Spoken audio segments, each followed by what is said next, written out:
Benarkah Mas Pram dan Bang Dul akan ketemu Pak Ahok dan Pak Anies?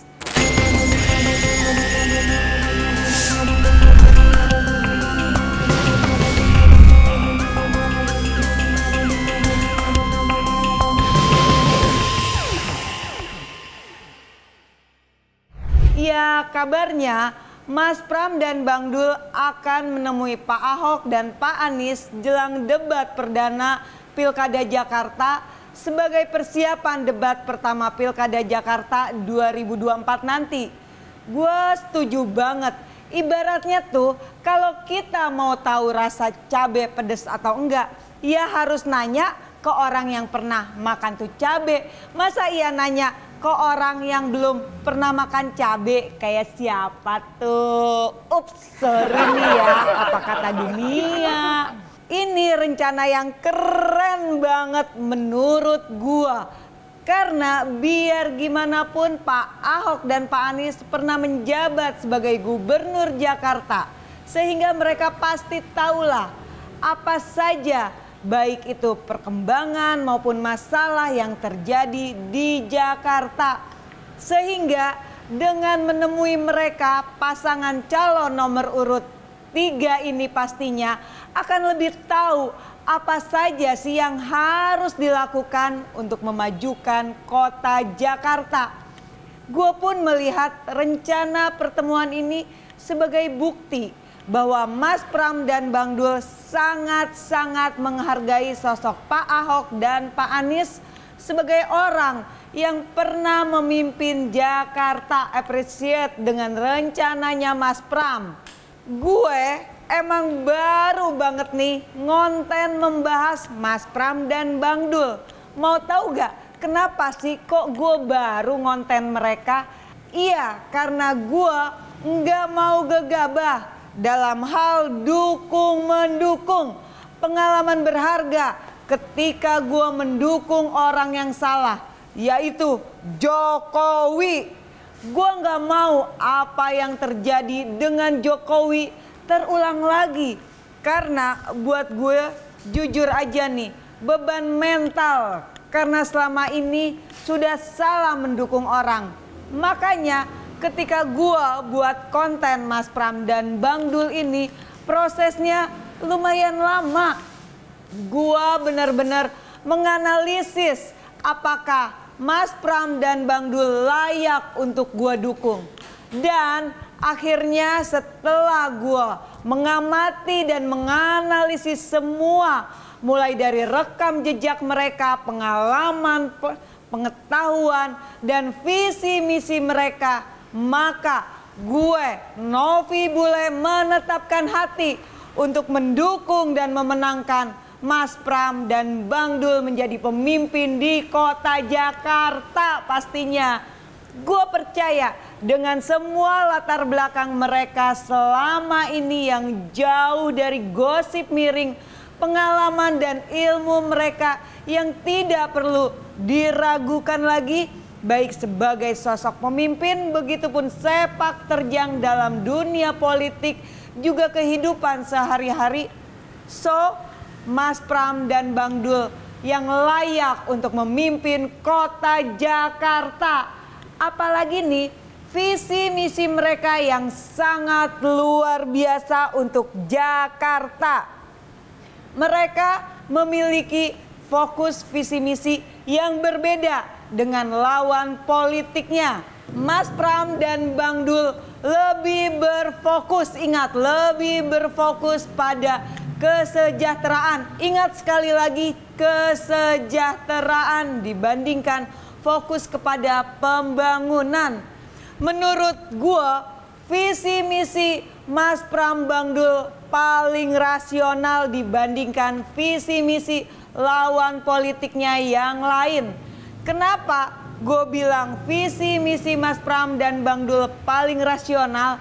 Simple aja kok. Untuk membangun suatu daerah, maka hal yang paling utama harus dilakukan adalah memperhatikan kesejahteraan warganya dulu.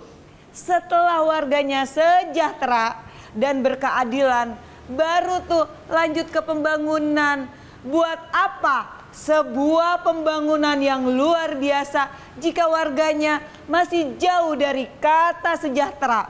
Mungkinkah keadilan dan kesetaraan akan terjadi jika masih terjadi ketimpangan ekonomi dan sosial?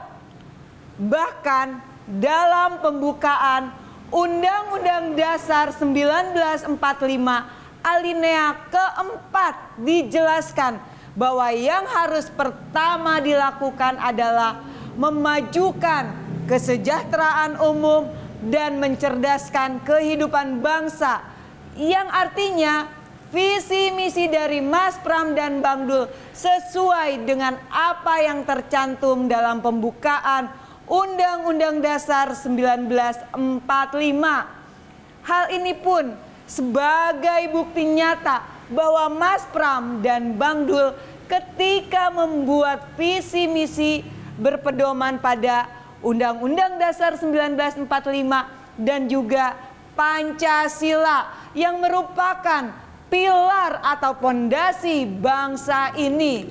Pertanyaan gua buat warga Jakarta, terutama yang kehidupannya masih jauh dari kata sejahtera, apakah kalian mau makan pembangunan dulu sementara makan nasi aja masih susah? Gue ingetin buat warga Jakarta, jangan percaya dengan janji-janji manis yang enggak masuk di akal. Jadi ketika para pasangan calon menyampaikan janji-janji manisnya, apalagi janji manisnya tuh menyangkut nominal, coba kalian analisis dan hitung, masuk nggak dalam logika janji manisnya tersebut? Misalnya nih berdasarkan anggaran pendapatan belanja daerah, jangan sampai kita terhipnotis oleh janji-janji manis yang enggak rasional, oke? Bahkan ada janji yang menurut gue nggak ada korelasinya sama keadaan di Jakarta, di mana ada salah satu calon gubernur yang berjanji akan menyediakan mobil curhat keliling. Buset, mobil curhat. Manfaatnya tuh mobil curhat apaan ya? Emang kalau curhat ke mobil dapat solusi gitu, Pak? Ups. Kabarnya nih, janji kampanye dia ini pernah disampaikan sewaktu dia menjadi gubernur di Jawa Barat. Ini Jakarta, bro, bukan Jawa Barat. Kalian bisa bayangin gak gimana sih cara ngelola anggarannya? Mobil nyewa ke siapa? Supirnya siapa? Alat-alat dan lain sebagainya.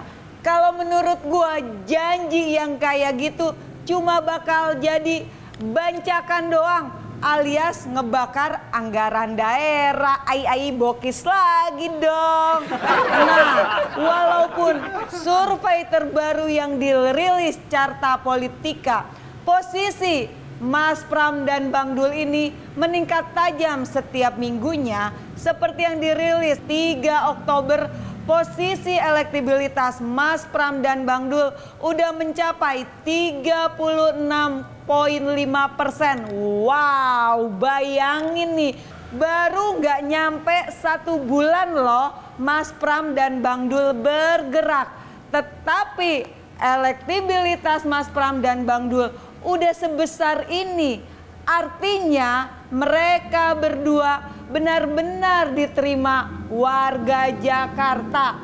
Buat gua, dengan diterimanya kehadiran Mas Pram dan Bang Dul setiap mengunjungi warga Jakarta, bahkan menyambut dengan sangat antusias, itu sebagai bukti dan fakta bahwa Mas Pram dan Bang Dul yang diingini oleh warga Jakarta. Maaf ya, Mas Pram dan Bang Dul belum pernah tuh diusir kayak siapa tuh. Nyok, encang encing, nya babe, abang empok, kita same-same dukung Mas Pram dan Bang Dul buat Jakarta warga sejahtera, Pembangunan merate, Jakarta menyala. Salam revolusi cinta.